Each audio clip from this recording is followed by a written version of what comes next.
Oh God, please stop. Who's doing that? That was me. Oh God. Freak. That's fucked up. What happened? Peaches is doing like some weird ASMR right now. I won't edit it into the beginning. This episode, I got a complaint last time we did it. It's Alex!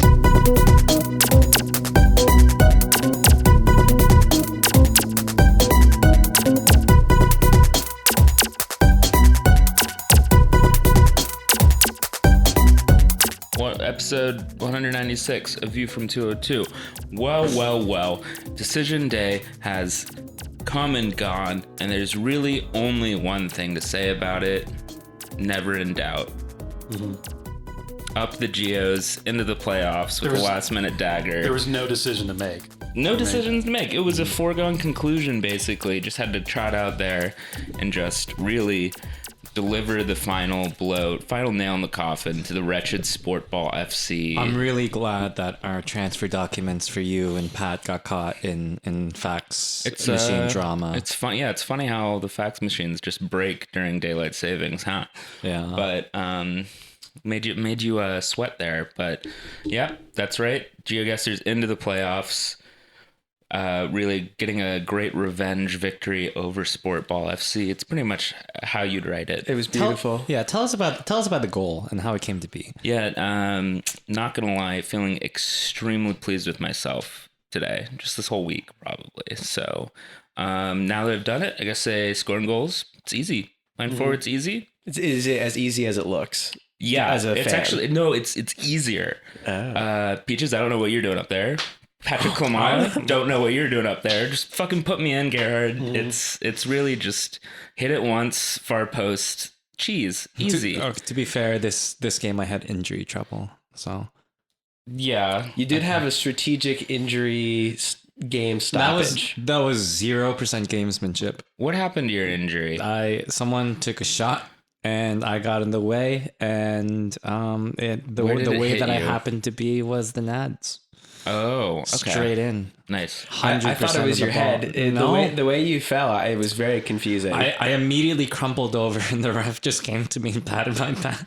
You crumpled over in the middle of the whole play. Like the guy shot it, deflected off of you. He had another chance almost, and then you just were there. And he was. I just had to stop. I mean, I took a ball calculated. directly in the eye a few weeks ago and didn't bring it up on the show in a very Roy Keane, Graham Souness fashion. Didn't make a stink about it. No, I'm one of the millionaire footballers with tattoos. Yeah, exactly. I'm more old school. Peaches getting injured just walking is a recurring theme on this show, or before we even started our season. I'm the Christian Pulisic of GeoGuessr, Who is that? He's the guy who's constantly Does he play soccer? injured. Does he get injured?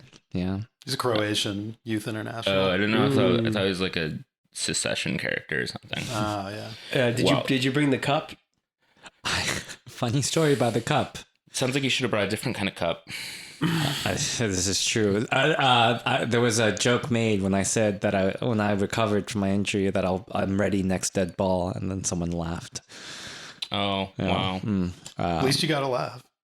I did not mean it that way, but yeah, this is why you gotta just carry through. You gotta come off. I came off thinking I was just gonna fall apart. I wasn't even out of breath. I can just tell I'm getting closer to 30 because I was just in immense generalized pain for some reason, and then ran back on, scored the winner for us. So I don't know. This is why you got to complete your runs. It was a huge through ball from Lud to really ice it. But really the most exciting part was that I got to do 2 flick-ons, not just one, but 2 flick-ons. And on the second one, the first one, of course, hit you right in the chest and you lost it. But next time, next week, for that situation, especially since I feel like 7-a-side, the other team's not expecting a midfielder to flick the ball on. That's what I'm going to do. I'm telling you right now. Go ahead and run the channel for it. I'm going to go for already it. making the run in my head. Second time, though, the most pleasing part was before it even came down, the other team was screaming, watch the flick on. And I was like, that's right. you know it already. It's already coming. I kind of mishit that one. That was pleasing. We played without any pressure, without any doubt in our mind. No stress of it being a must-win game. Mostly because I don't think any of us realized The locker room energy is so good right now. Well, I mean, nobody realized we actually qualified for the playoffs Yeah. until after the game. yeah, the gaffer kept our head straight. He didn't let us like be watching other results or anything. We just got to take care of our business. Yep. And yeah, that's the mindset that carried us through. When the ref blew the final whistle, he said, "Congrats, that goal got you into the playoffs." And I thought he was taking the piss because they thought everyone made playoffs. But no, I know. I feel like we all just kind of started saying that from the beginning of the season without any knowledge. I think 'cause there were we 6 just teams didn't realize there were 6 teams. We thought there were 4 in the playoffs. You but- know, we binned sports ball out of the playoffs, right? I just Yeah, we assumed that did. everyone has as complicated of a playoff setup as MLS. So yeah. Right. speaking of which, I think the Red Bulls are in the playoffs as well, which is also never in doubt. Are those starting soon? Those No, playoffs? they're Yeah, not. yeah. Really. Once again, we're in another international break. So if you thought Decision Day was exciting, well, that's irrelevant because Yeah. you got to Look, Just gonna sit on your ass for 2 weeks. Fortunately, you'll have plenty of GeoGuessr updates next week. Right. That's true. For just for all of the fans dying to know how we do in the playoffs. That's our Patreon content actually. Is our all right. GeoGuessr. We can do a coverage. teaser though. Yeah, but I mean, I guess it gives us time to plan our Atlantic City Philadelphia trip. In the meantime, though, Atlantic City for soccer research. I mean, yeah, obviously to set up a new NISA club, to replace Detroit. We're gonna right? Well, actually, yeah, we're gonna start the soccer. We're gonna move the soccer revolution from Detroit to Jersey Shore. we were Oh, gonna cool, go to NISA, but then we won promotion to USL2 this last weekend or yesterday. Yeah, exactly. So obviously, but Who says the pyramid is dead? 1-1 against Nashville. You guys talked about the other games previous episode, right? What's going on this show? Who knows? We Botched transfer with you and Pat. Okay. we didn't talk about Atlanta and we didn't talk about Nashville. That we left it at that. Okay. We So, basically said we'll talk to you in the postseason. let's merge the two together, shall we? Yeah. Or I don't know. You long tell game. me. I couldn't mean, really. Okay, so there is an important update, as Sam brought up, about the cup. I did bring it to the Atlanta game. Unfortunately, it could not harness the chaos energy. However, we didn't lose. There's a lot of energy, obviously, because we dominated the game. Yeah. The cup was Right. glowing. Also- so powerful. But I have to say, I called it. That we would start at 4 in the back against Atlanta. Out of nowhere, just me and Gerhardt on the same. Was it out of brain nowhere? Wasn't genius somebody mindset. sort of? it wasn't because Gutman couldn't play. Yeah, that's it. There you go. But yeah, definitely just irrelevant, you yeah. and Gerhardt. Well, I think it was also because they switched to a 4 in the back at some point in the game before. And But you also, Andrew Gutman couldn't play know, right. for contractual reasons. Yeah. That's confirmed. That makes sense. Omir was still hurt. yes, He wasn't there. So Fabio started underneath Patrick, right? Can I get the most important news out of the way? We're bearing the lead here. I left the cup at RBA. Oh my You God! left the Really? cup You at left the cup? RBA. Yeah, I just kind of, in my disappointment after that game, forgot it. Well, there's no scenario where there will be another game in Red Bull Arena in 2021, right? true. So Yeah, we're in the clear. Is there anyone in the So- West with a worse record where we can host MLS No. Cup? I RSL don't is the think only so. other team with 48 points. I think they have more wins than us. So no. Okay, so But this is like when you hear the stories of there was a construction crew building, the new Sevilla stadium, and a Real Betis fan buried a Betis scarf in the foundation. It's like, this is our version of that. You've cursed us you've cursed the ginormous, huge, prestigious 3-time league winning Red Bulls club to a future futility. Fucking dare, this club that is never really experienced any hardship and has only brought joy to fans in 8 of the last 10 years since the arena broke in, and now we're gonna be bad because you've cursed us. Right, because of arbitrary. Did curse you on the team leave it as like a sacrificial like tribute? No, I just kind of forgot about it on my way out. I was trying to Okay. I was trying to throw you No, a light. Enough of light this. vest. Omir was hurt again, so Fabio started up top. Did Caden Clark start this game? Refresh my memory. Yes. Talk me Right. through this game. This is I was in imposed exile upstate for this game, so I did not watch it really in too much detail. I watched the end. So 4 in the back. How did that affect us going forward? Did we really dominate this game? I mean, well, I think that like there was no response from Atlanta. If like that, like if you would call that a domination, yeah, absolutely. They were playing for a draw from like the 7th minute. Yeah, like they had nothing. They couldn't bring anything up through the midfield. They really didn't have very many chances. I think there were like a few at the very end. Joseph wasn't playing. Yeah, Martinez was out. He came in as a sub. But And so like and you know, there were a lot of points where like their defense looked really shaky, like very flimsy. It was, you know, enough to you know, be very frustrated that we didn't I think get the result you know, that accurately represented how we played. We had definitely generated enough chances to have scored that game, but you know, it just went the way It's it just did. a lack of finishing.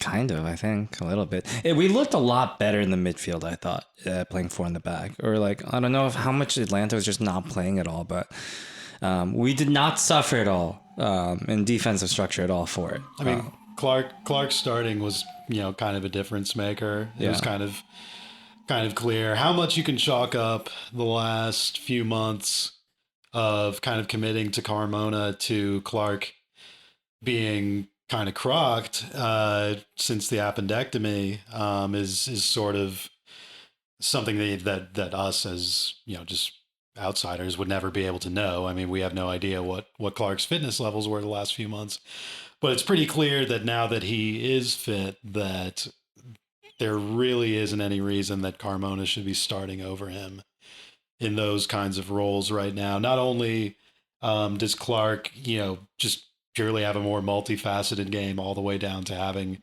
you know, being able to use his other foot and kind of open his body up more than Carmona does, but just generally, you know, plays a little more fluid, a little more confidently with and without the ball. And the difference, you know, kind of showed in this game. I mean, even, you know, it kind of carried over from the end of the Montreal game where he was just both from his off-ball movement and just kind of being decisive and clean with the ball, that he just linked final third play together so much more than we've been used to in the later part of this year. And, you know, that's, you know, not to use a curse word, but difference maker kind of performance in this game. So, Well, did that carry forward to Nashville? Is my next question.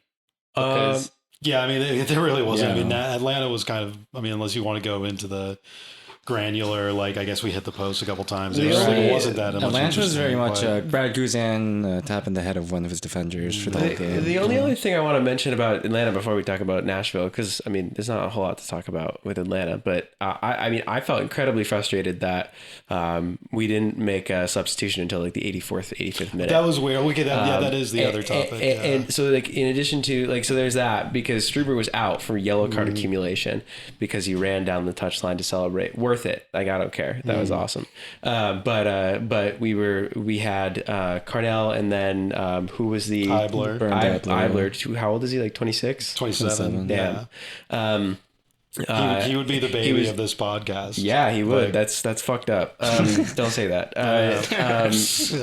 Well, I was, you know, like, I was scouting him as, you know, potential head coach for GeoGuessr, but I don't know if his substitute decisions were really up to par for. Yeah, he the type needs a of- few more years to come up to our league. Yeah, exactly. So, like, the issue I have with this sub, I mean, like, first of all, no subs till the 84th, and then he also subbed off, I don't know, he subbed off Klimala, who, like, couldn't even play in Next game, Nashville. yeah. Like if anything, take off Fabio, who could use. I mean, like whatever 10 minutes rest is, but like if you're toward the end of a game, if you're gassed, like it can still help. But not only that, he also looked like the worst of the two against Atlanta, because he was playing in that like kind of like central 10 role, and he looked completely lost. I thought he had a really bad game in that role. I love to see. Which I disagree with. Okay, well, I think I don't know, you were in the minority. No, I just don't think I don't think it was that bad. I think it was, like not a good game, but I think he did a lot of stuff that he wouldn't have been able to do if we were playing 3 in the back. I think that if we had somebody who was like adequately suited to play in that role, we would have scored like 3 goals. Maybe, but I don't know. The way that like things are just hitting boots that game, I don't know how. He just didn't seem like comfortable or in like a good, like I don't know. It felt very frustrating to watch him in that role. Either regardless, I mean, if we were to make a sub, I would have assumed it would have been there and it would have been earlier.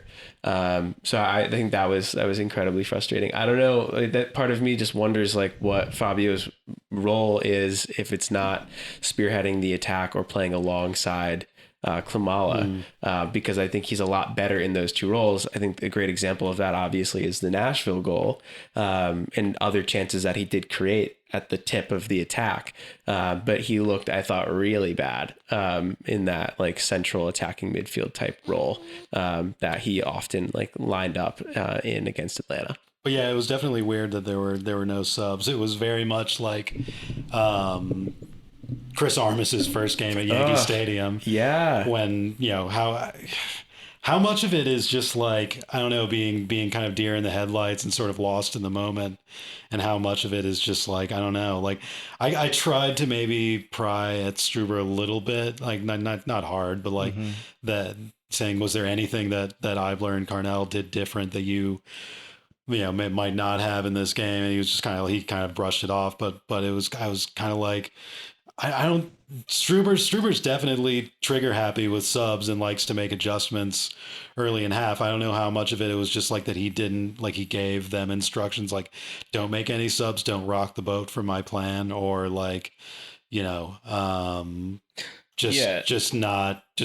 not being confident enough to make a call. You'd think there'd be enough on his own. experience on that bench where somebody would, Carnell or somebody else would have an eye on the clock and be like, oh, hey, by the way, like, we're allowed to do this. But yeah, I would have thought that they had a meeting day before, day of, that would have been fairly detailed with like contingency plans for subs and stuff. Yeah. I mean, but I am thinking about it a little bit and looking at the substitute bench and kind of the way that we were playing. I don't know if maybe it was just a move to not disrupt the flow that we might have had going a little bit in developing a rhythm. I mean, occasionally you do get games like that, right, where it's like things are technically kind of working, just not for the final touch. And I could see maybe being an assistant, you're like, okay, well, Gerhard did say he wants to prioritize this for first and foremost, and this is kind of working, so I could see maybe it happening then, but I still would have thought there would have been more fastidious contingency planning. But the people you're bringing in are Tom Barlow and Danny Royer, and you're taking. I mean, that's how it always is. Yeah, though. right. Yeah, like, but it's you're never also- stopped anyone before, Like, but you're taking out like. I feel like someone like Klimala or Fabio who could have been a bit hot. Well, we if did at some sub. We point. did end up eventually subbing Clark off for Carmona, Right. Which I don't know if. I mean, again, that didn't feel like the totally right decision. But I mean, it was so late in the game that it Also, didn't Yeah, I it didn't think, really affect anything. we should really commit to like a full-on semaphore system from the coach box that Gerhard had to be in down to the bench. If not a full-on Bobby Valentine mustache situation. That, I don't know. And Gerhard doesn't even have any hair to cover up or anything. He could put some Gerhard, makeup and we stuff should just on. hire like 4 other bald guys to just stand Like around Saddam the thing. Hussein. Yeah. So then the ref, if they're like looking over the bench, they'll be like, "Oh, is Struber here?" Even though, no, I don't know. There's just a crowd of those guys. I don't know. I guess that's I'll just a volunteer to thing. be one of them. Yeah, that's Yeah. just that's Ben Cork down at the bench. That's not Gerhard Struber of Jeopardy fame, but I think we should really engage in such kind of hoodwinks. In my opinion, it would be that extra edge to really get us there. But the Fabio thing maybe it's not so much a story about Fabio and his limitations, but like surprising that he's our second option there. You know, I would have thought even with Omir gone, you know, repeating a theme that's been said, I think, a lot this season. You know, we like Omir, but he's not that unique. He's not that, you know, once in a lifetime kind of player. It's funny that we don't have another player on the squad that can do just like a similar, even if not as good version of that role. I other than Fabio. guess they either think of Amaya as a much deeper player, or they just don't trust him outright. It's got to be the latter. I feel like it's the latter. Like, because like especially in his highlight reel from Cincinnati, which yes, I didn't actually watch him ever in Cincinnati. I'm going off YouTube highlights of another player who was in MLS, but he was, you could see him like getting into the final third and penetrating and making dribbles and taking guys on, like, you know, Omir kind of adds to the game. And I guess they just, they don't see him in that role. I guess they really like Cáceres on this right side role. Because otherwise, I think putting him in that central role not only keeps him closer to goal to have him do his, you know, try shit near the goal game, but it also playing it. I think it would be interesting to see Cáceres in that role, both playing as a 10 to do the Tim Cahill stuff, but then also to like when play isn't going directly towards the box. I feel like his tendency is to drop deeper and kind of quarterback in the final third, which I think would suit his game and he would be really good at, and it would free up kind of the sixes like Davis and Yearwood to sort of spread out and penetrate in those half spaces a little bit.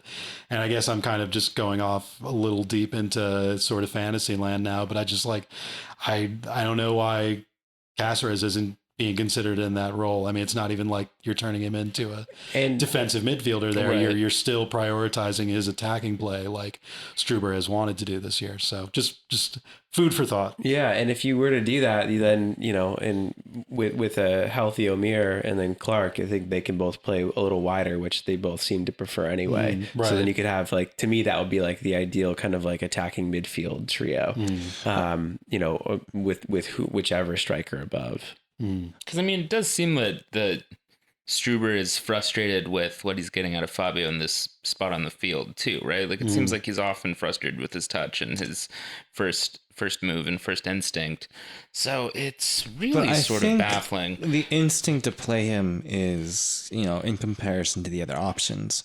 But I think, as we're saying, like the other options, like either Clark, Cáceres, you know, maybe Amaya's still not trusted, or like also in a way, I was gonna like, say that Wiki Carmona, we kind of saw him try that a little bit and he didn't really work, and in a way that I think was arguably worse than how Fabio's been playing.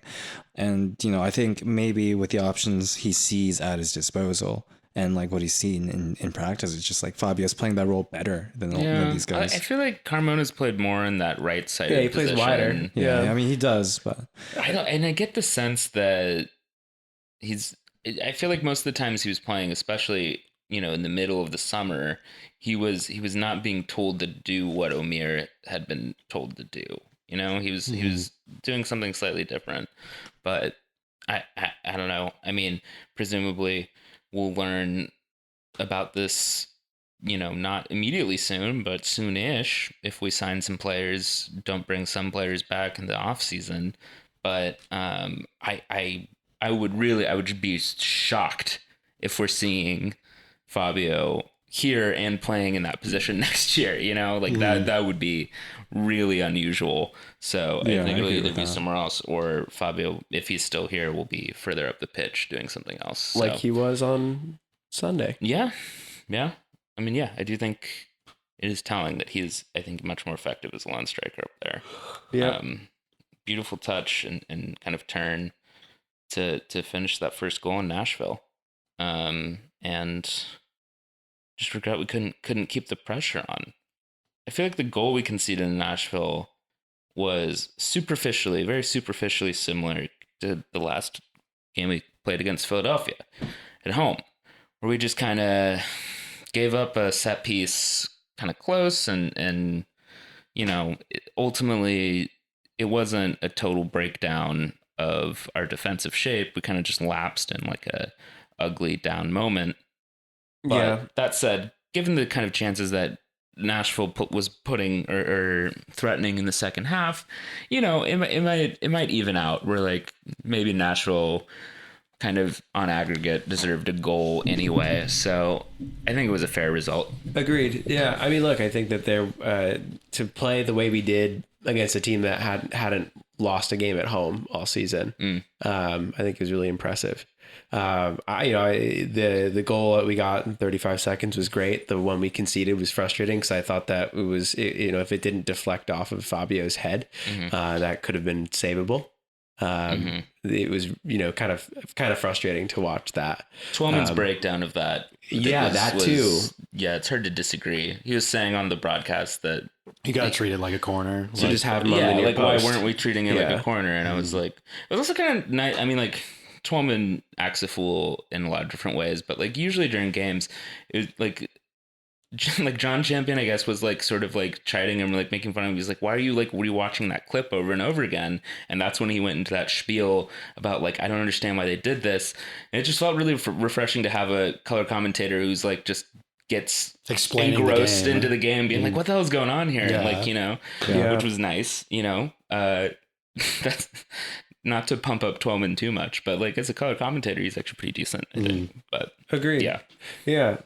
But despite that happening, there were a couple other moments where it did look like Nashville was going to, even score another one. Yeah. Fabio had a great save. He had a couple good saves. Cornell.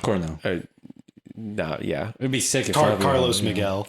Carlos Miguel. C. Miguel. Yeah. I'm just still thinking about how Fabio deflected the ball. Yeah. C. Miguel feels like it'll be a like DJ at RBA in like a year or so after Alex Sensation. I was gonna say Alex Sensation and C. Miguel. Opening for C. Miguel. C. Miguel held it down though, other than the goal that went in. And then from the other side of things, we had chances too. Omir's ball or shot right off the post. It was like a great Yuba example. almost got a penalty. Should have got a penalty. Yeah. Yuba actually, we had like a little last gasp there of like of some breaks in on goal, like maybe some like 2-on-2s situation towards the end after being on the rope, and I think it might have been Yuba's doing. It might have been a little Diarra-sans that we had at the end of this game here for 10 minutes. He looked a little fresh, I think. Yeah. So keep your eyes tuned. If Yuba starts the playoff game and wins, it would be... Yuba starting the playoff game would be so much better. A version of when Struber parachuted in for the playoff game last year. Like just wait all this time, all this, just kind of cautiousness, and then boom. I can just imagine like Jim Curtin just like throwing a chair against the wall. Like, what the fuck? Who the fuck is this? Yeah. Like, how was I supposed to prepare for this? Little do we know, this is as we all know, as our former president laid out, there's a finite amount of energy that we all have, right? And so Yuba's going to be able to spend all of it in this playoff run. So beautiful. Well, that's the same thing with every missed one-on-one we've had. We've gotten all the bad ones out of the way. That's true. Prime efficiency, I have to say, and still made it somehow in the end, in the dying embers of the season. Yeah. Tell me about Clark in this game, though. I mean, was it as big of a difference as in the Montreal and Atlanta games to have him out there?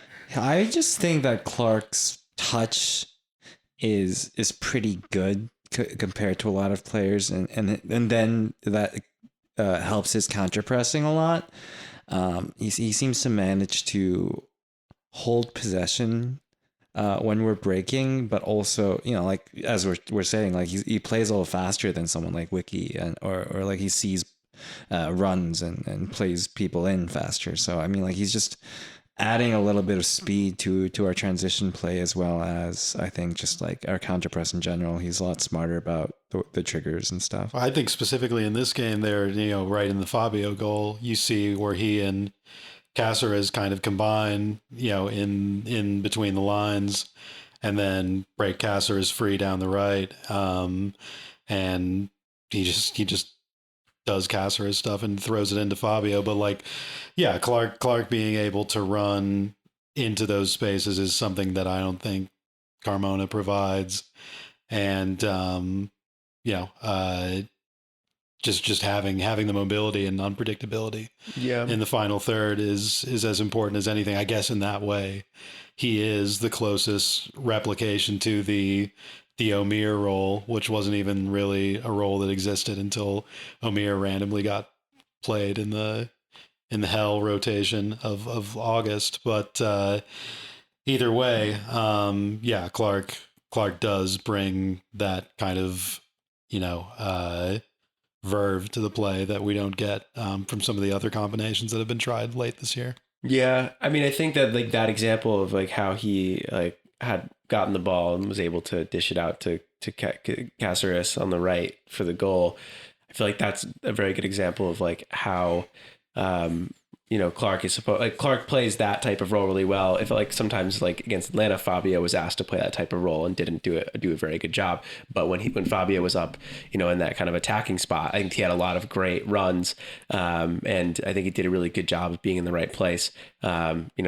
Little blunt on some of his touches and decisions. The goal is very big counter to that. But I think that Clark could be that type of player in that he could play centrally as well, which is another element that I really liked. When he played out wide, he did a great job too, I think, to Peach's point, holding, being able to hold possession, great touch, very selective with his pressing. What's what Struber said about the running? Dirty running? No dirty running, which I felt like was the case for a lot of our players. In the when we were selectively pressing in the midfield in the attacking third, but yeah, it was. Clark is very aware of the shape of the rest of the team, and I think that he's very good about being economic with his sprinting. Yeah, and you see it he's able to get back into positions really well, and he's always kind of well positioned. And then once we're on the break, he's opening up and seeing between spaces in ways that we don't have other players. I mean, this is why he's valuable, I guess, and we're kind of seeing it come to fruition in a good time. And I think this is all part of Struber's brain melt.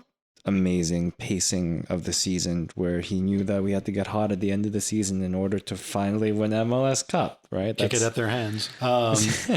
It was important to get the goal. I mean, obviously it's like a dream start in any context to get a goal in the first minute, but it was an important time to score, both because our game plan and our tactics depend so much on the other team having to take risks and having to break out, but also it was probably the only time of the game in a 0-0 context where you'll probably catch a team like Nashville napping right off the kickoff, because I mean their back line was completely pulled apart on that play and not set. I mean, the guy, they play kind of like a deep 3-5 man back line, and the guy who Fabio sombreroed for the goal was Miller, their left back. I mean, they were completely discombobulated. And, I think in that sense, it was, the perfect kind of timing and context to get a goal. I don't know if we get an early goal in any other kind of state of the game, unless Nashville really fucks up. So in a game of that importance against a team like that, and with a team like ours being so kind of precarious on confidence sometimes, getting that goal was very crucial, and kind of made the rest of the game a lot more user friendly for the team, and luckily we were able to see it out. Yeah, to that point, like, you know, I think we did a really good job even after the goal of just like controlling the game. Like we just like we clogged the midfield. I thought that Yearwood had a great game. Sean Davis had a great game as well.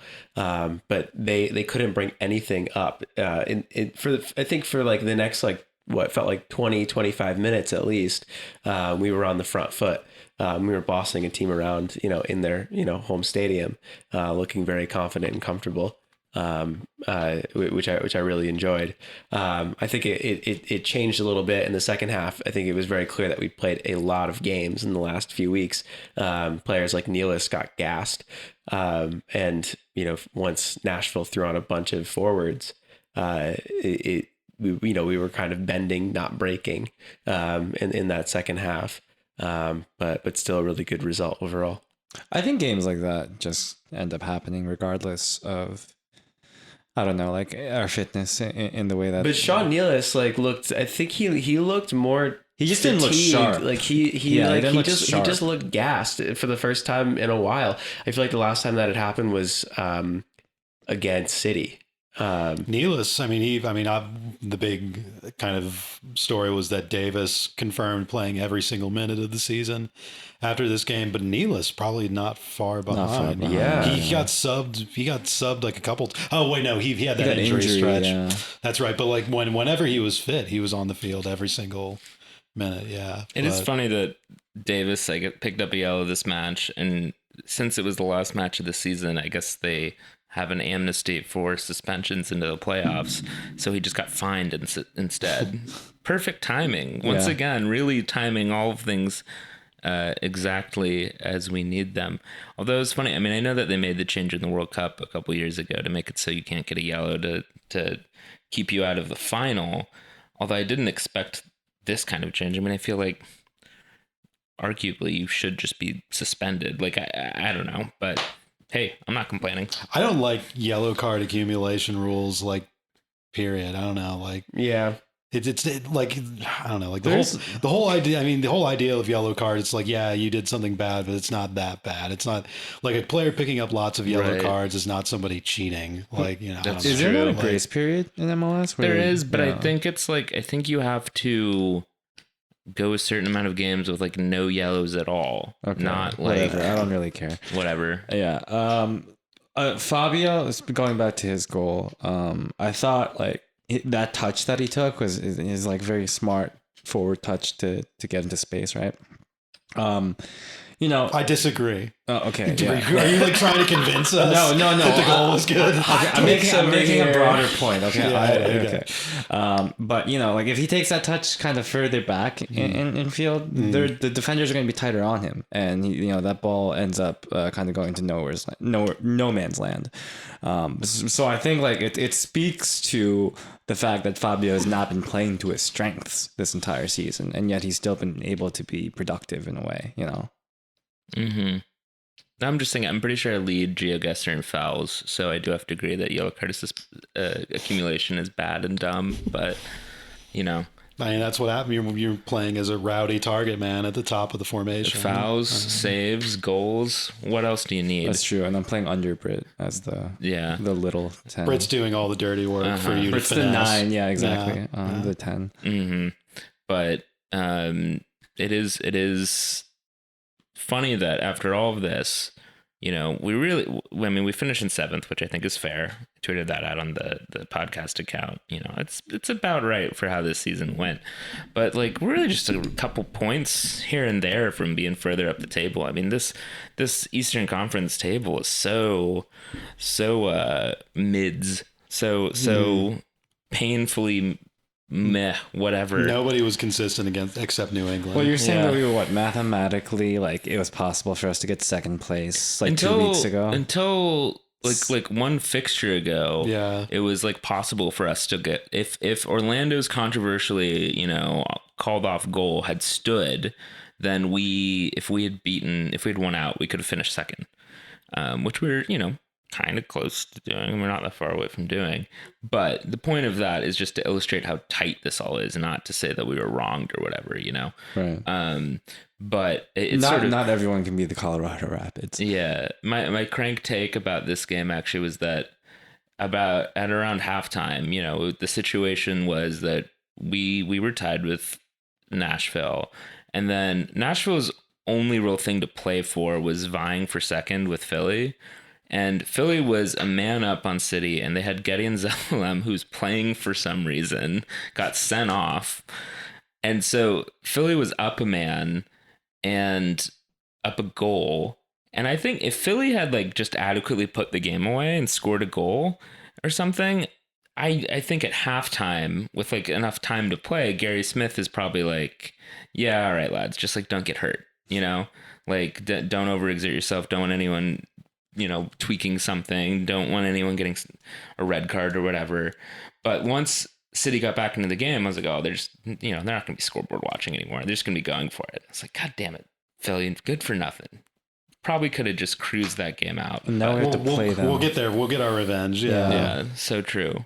But I was just looking at the bench again, and I realized that the flip side to Sean Davis playing every single minute is that low key Danny Royer went this entire season without scoring a goal, which is not really shocking now that since we watched the season. I mean, it makes sense. He was out for a while. Like, yeah, but it's still crazy. You know, yeah. at the beginning of the season, I probably would have said, oh yeah, maybe he gets up to 40 because he's like a couple goals away from 40 or something.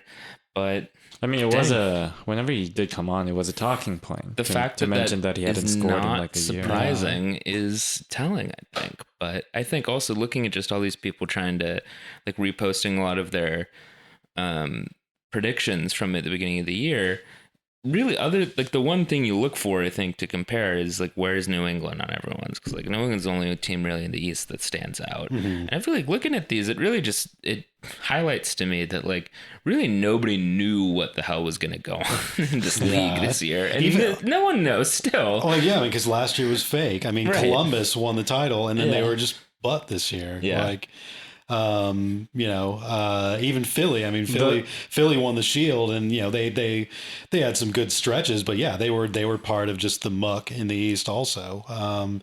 So yeah, no, there was no kind of equilibrium to the league last year to branch out from or to kind of base yourself in. Yeah. Not to take the heat too much off the people with their predictions earlier in the year. Right. But yeah, it's just been a very, I mean, even before COVID, I mean, 2019 was a very strange year in the league where no teams really had a lot of character to them. And, you know, it feels like that might be changing a little bit. I don't know. We'll see how long New England's window is. We'll see, you know, how we do, obviously. But then, I don't know. It seems like, I mean, there could be even more flux coming into the East. I mean, if Bradley goes to TFC. Well, there's that too. I mean, Columbus had their fall off. Orlando didn't really build on much this year after being kind of a splash with Perea in the COVID season. You know, it's all. I mean, I kind of touched on this for Once a Metro in my post game column the other day. That you know, it really is kind of ours for the taking if we can stay on this trajectory and make some good improvements in the off season. It feels like a pretty wide open conference. I mean, I'm calling it the conference. It's the league now. The East is the league. Yeah, I was gonna say Nashville's not even in our league anymore. Yeah, Nashville got relegated. And we're in charge of the league next year. That's what it's got to be. Yeah, I mean, because I think even just reflecting on our own predictions, listeners will know that we are all pretty bullish on the Red Bulls this season. You know, obviously that didn't come off for reasons that we explained over like 200 hours of episodes since then. But one thing that does hold true is exactly what we're saying. This was sort of a league for the taking this year, and the Revs did that. And yeah, I think, just co-sign with everything you just said, and excited to see another window for another midfielder or something to get in here. But first, We've got the playoffs. We've got Playoffs. splendid, Yeah. lovely. I just hope we can win more games. We are going away to Philly, which, in my opinion, I don't really mind that at all. Short trip. I'm not that scared of Philly. I wish I was told that we were playing Philly the same way that Drew Yearwood heard it, How was that? with a giant plate of cookies and brownies. on his lap, just a smile on his face, grin ear to ear, just Nice.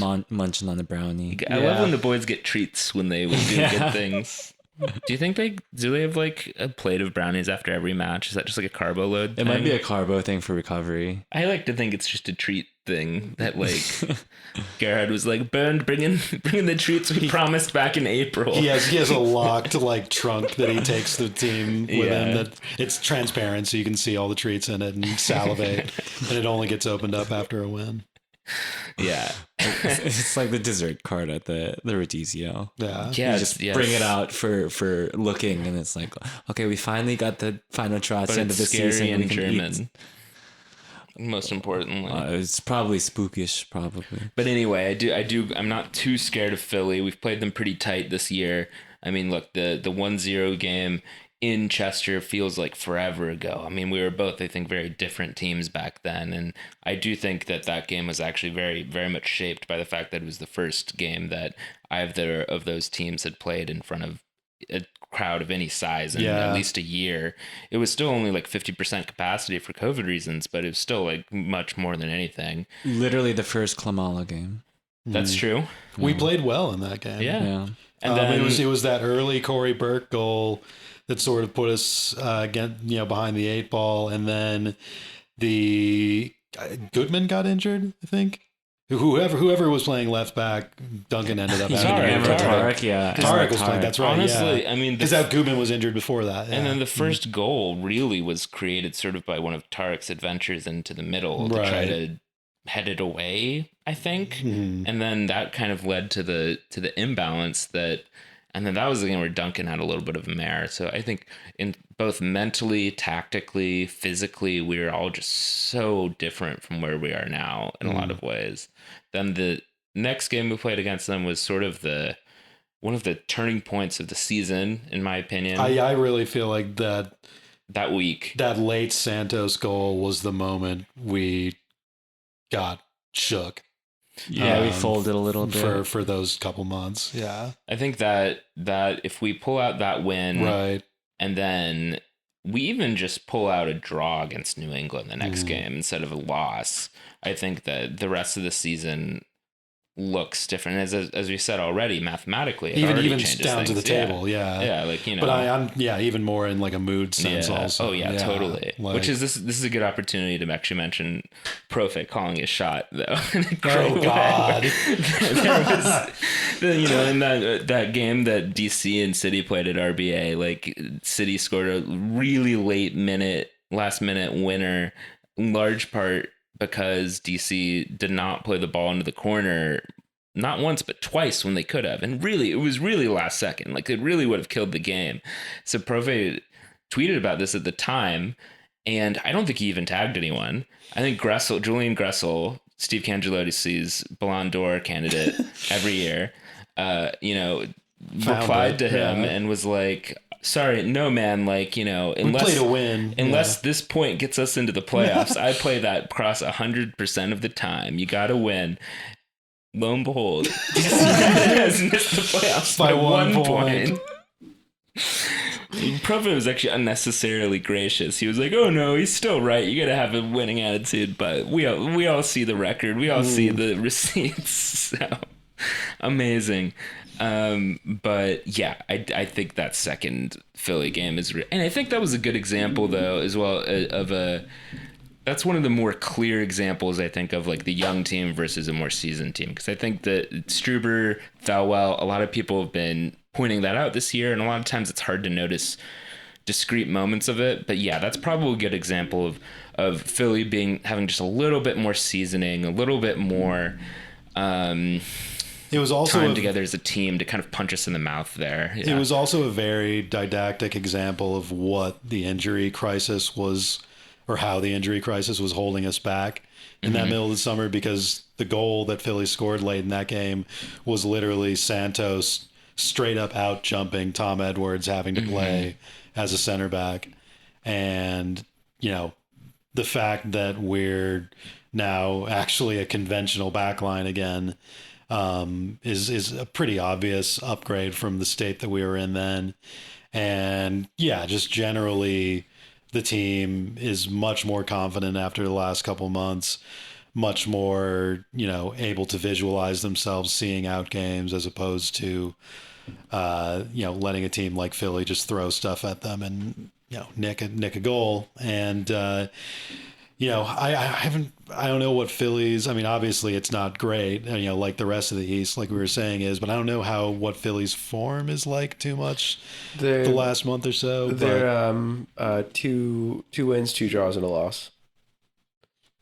So Draws against City, Toronto, wins against Cincinnati and Nashville, and then a loss to Minnesota. Who, like, literally, what is Minnesota doing? Who knows? Nobody fucking knows.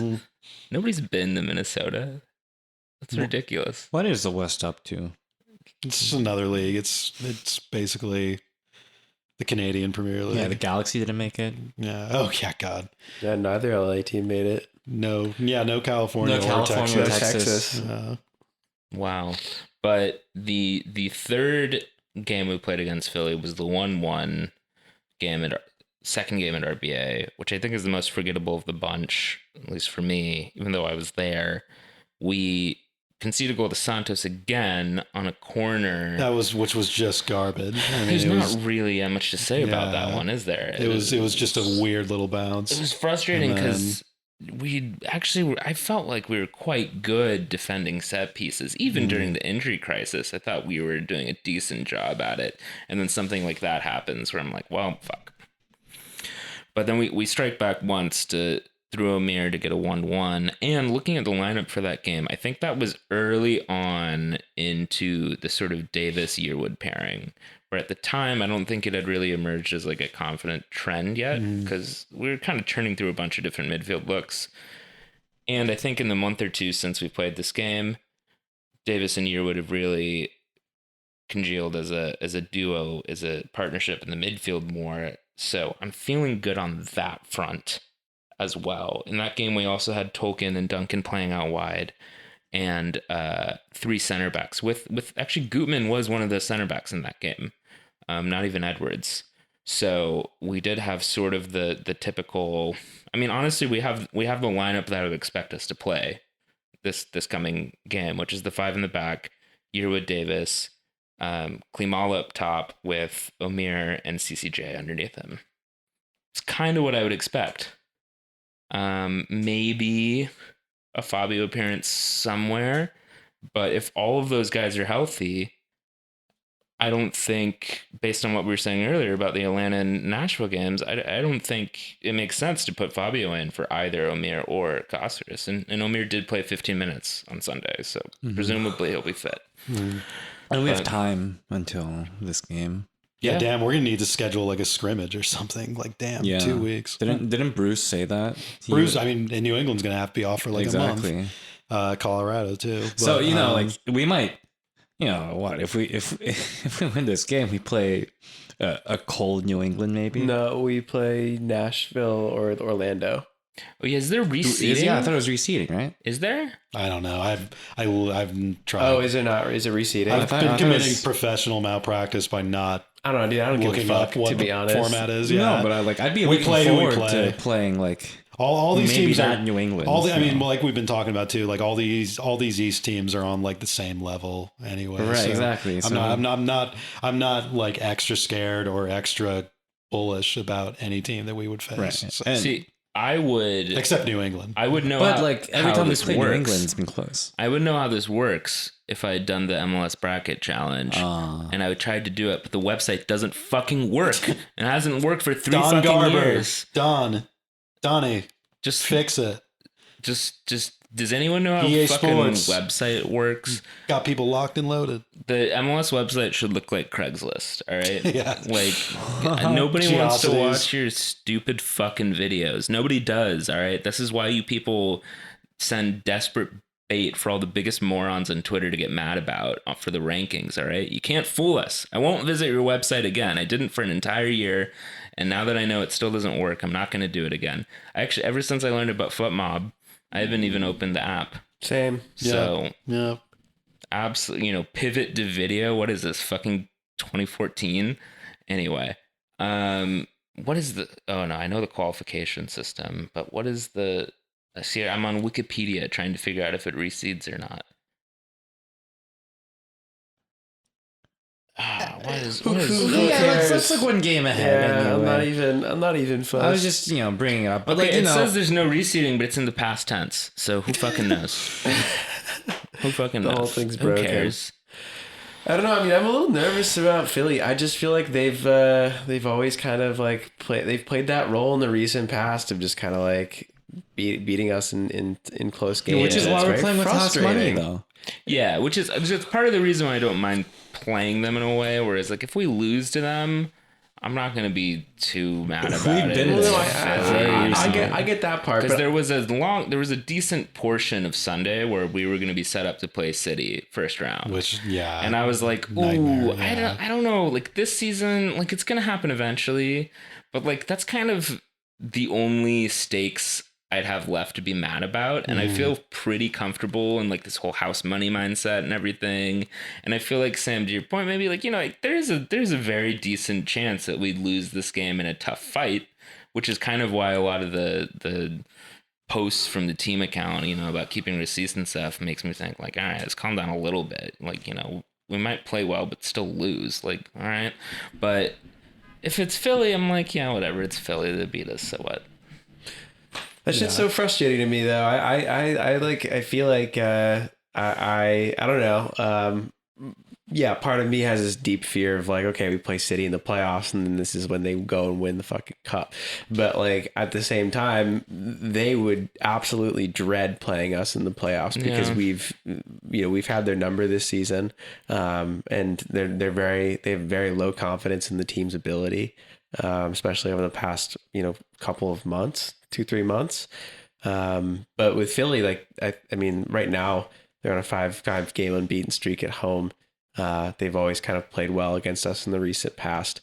In terms of like looking at a matchup, like it's a frustrating one as a Red Bulls fan. I think Britt's just afraid of nipples, like deathly Nipples? afraid of. Yeah, like how Ronnie. Oh, I mean, no, I'm disgusted by those nipples, if that's what you mean. Yeah. But I don't know if I really have a detailed or logical explanation for this, but I feel like I am more comfortable playing City in a later round than first round. Yeah, I agree. First round, I'm like, oh, I don't know about that. Later round, all right, let's get to it. Sure, fine. I don't First round know. is Who like are City playing in the first round? Orlando. Fucking get him, Oscar. Yeah, they're gonna get it. fucking- That's when they did Are they? the Schlegel, penalty save. Yeah, that's thing. right. Yeah, I'm gonna if the ref makes any foul calls on Nani, I'm going to call the Cheshire police. City's But- playing. They're playing Atlanta. Ah, Nashville's playing Orlando. sorry. And City Atlanta is good though. I mean, That's somebody's true. They'll get gonna get knocked out. Somebody who sucks. They're just kind of garbage. They're just kind of junk teams. City and Atlanta at this Yeah. point. Yeah. I am gonna call up though the guy who told Jackie Weaver she has no authority here to call him, telling Chris Penso, Yeah. you have no Mark Geiger, you have no authority here, none at all. I've read the minutes. Read I'm them the and chair. understand them. The bylaws, sorry, but From you down to Marietta, that's all right. look, if you don't know the recent lore on Cheshire council meetings, I don't know why I listen to this podcast. So, yeah, I'm happy to be playing Philly. I don't know. I guess, Sam and Peaches, you guys have said your piece about this partially. I don't know. How are you feeling about this matchup with Philly? We should. I would like us to win. I even though this is like kind of a dud season, I'm definitely not kind of. I guess I'm explaining that I'm not doomer about it. I'm not, oh, fuck the cup or any of that. I think the vibes are like pretty good right now. I think it would be very funny to win the cup this year, which is the most important thing. But I also just feel like, it really, I mean, Sean Davis kind of had a genuinely, kind of good little take on it in the post game the other night where he said, I think we can go and win it. I think we've made so many steps. I mean, why not just go ahead and do it with the way we've been playing the last couple months? Someone's got to do it. Yeah, I mean, every season we get to this point, people are like, you got to get hot at the right time. And do we get hot at the right time? Maybe. Also, as I said in the tweet about it, talking about, 7th place being a fair result, I can't imagine anyone really wants to play us right now. You're probably not going to score more than 1 goal against us. And we're going to turn it into a coin flip.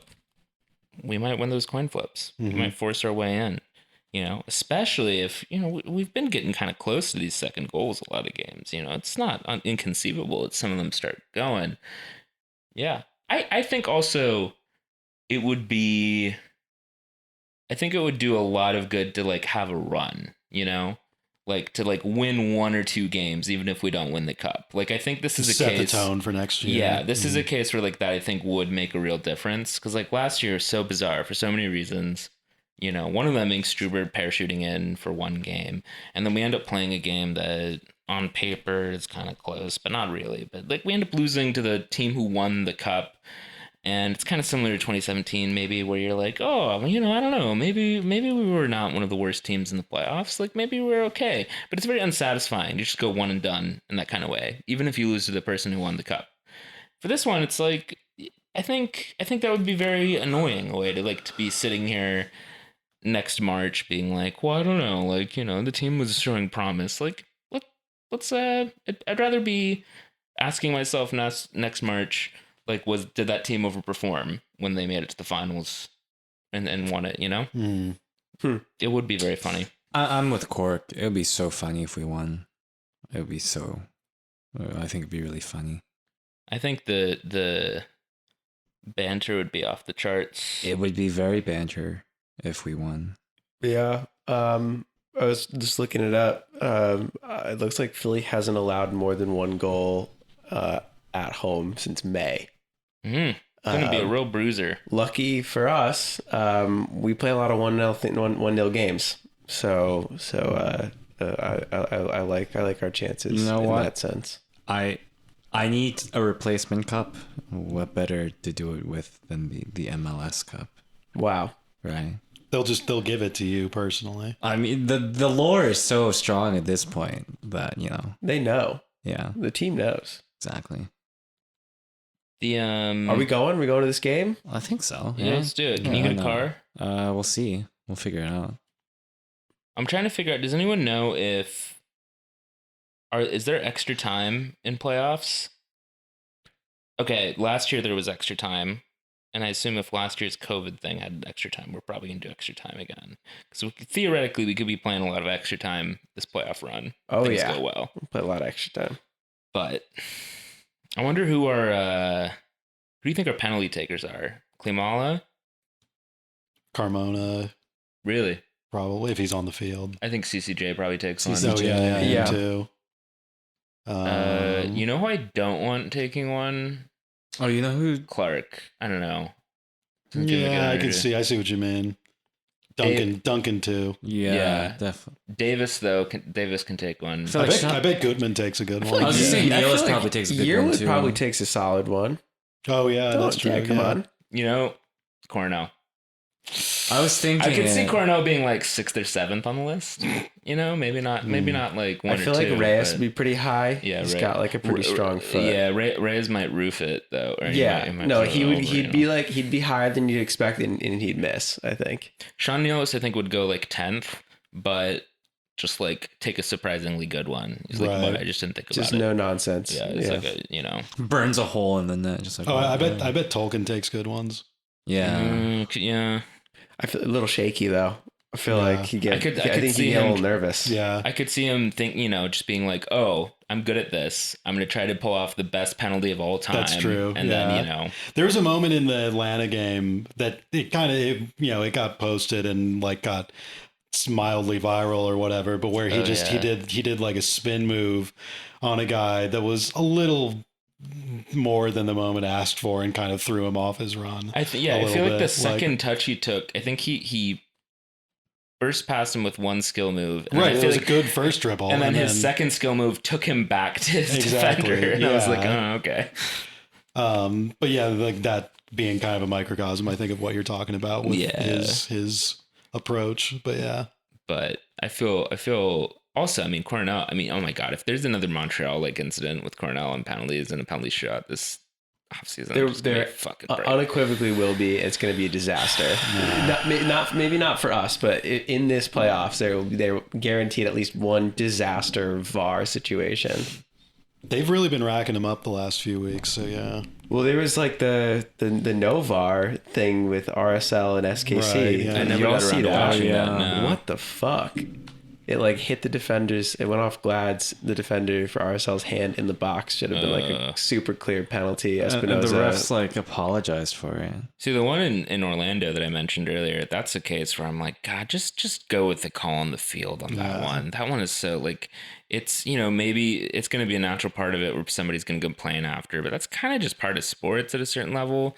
Like, watching that in HD a million times over, it's like not bringing any clarity to anyone. Some of this shit is just, what happened exactly? it was like there was a shot on goal. I think it was off a free kick or something, and then it got saved and was bouncing straight back. And a Orlando player and a Nashville player were both racing for it, arrived right at the same time, but both kicking their legs for it. And the Orlando player just like, while trying to kick the ball, hit the back of the calf of the Nashville player, knocked him over, and then in the ensuing scrum, Orlando scored. And then they looked at the slow-mo replay, and they were like, oh, that was a foul. Or I'm like, I mean, I don't know. Just if you don't want to get scored on, just don't get scored on. Like, I don't know. Like, just be a little faster. Just get good. Yeah, just get good. Exactly. But Yep. are we going to win? Why not? How are we going to win? I want us to win 1-0 all the way to the cup. I have a hunch. After all this chatter, we might just win 2-0. Well, maybe we could, but I'm gonna say we win a nervy 1-0 in regular time. All right. Yeah, that's it. Straightforward. Any other calls? Any other predictions? Yeah, I don't fucking know. Yes, we advance. I don't know how though. I think if anything it'd be 1-1. And we would get a result either in extra time or in some PK shit show. I like the 1-0 Catenaccio through the whole playoffs plan. It's got to be a plan. You have to plan before the game how many goals you score. And I think only scoring one goal per game is a pretty solid one to stick with. Yeah, and if we score too early, Gerhardt's going to be like, guys, we scored. We've got to keep the energy a little lower for the rest. So dial back. Anybody have any calls for the other games? Any other ventures for we got Sydney and Atlanta? I don't want to think about that game. All right, fair enough. Has City won a playoff game yet? I think they won a series yet? Not a series, no. I don't think so. Didn't they win a single game a year or two ago? I think they won a play-in single game a year or two ago. Okay. I think they ruined it. But okay, how about Nashville, Orlando? That's a little less fraught. I wanted Orlando to win that. Nashville's gonna win that. Yeah, I have a feeling Nashville's I'm rooting for Orlando. Yeah, but I want it might be Orlando to win Nashville, that. yeah. The West. I mean, Sure. Who gives a fuck? Who are these guys? Yeah, who made it in the West? I'm very amused that Portland's RSL abbreviated as PTI for some reason. It's like RSL, Vancouver, Minnesota, Portland, Seattle, SKC, and Colorado. Yeah, let's go Colorado. Colorado CCL mainstays. Listen, that would be the just 1-0 wins for us, 1-0 wins for them, all the way